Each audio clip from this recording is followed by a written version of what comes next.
we, through our analysis, determined that the projects that required the most work and created the most brain damage and should have had the highest risk-adjusted returns.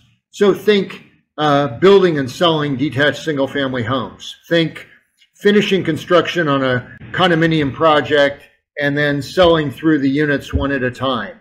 Think owning, renovating, and operating a hotel.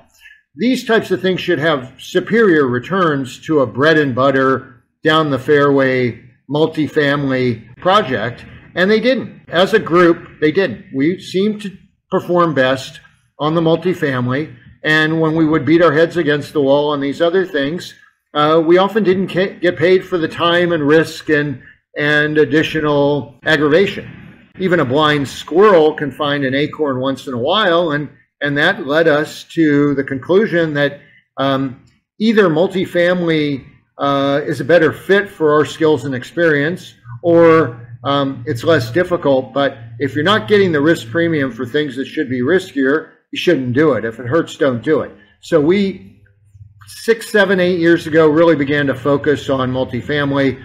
5+ years ago, we sold through everything else and completely laser focused the portfolio on multifamily, and we've evolved on our last 4 or 5 funds. They've been pure multifamily funds.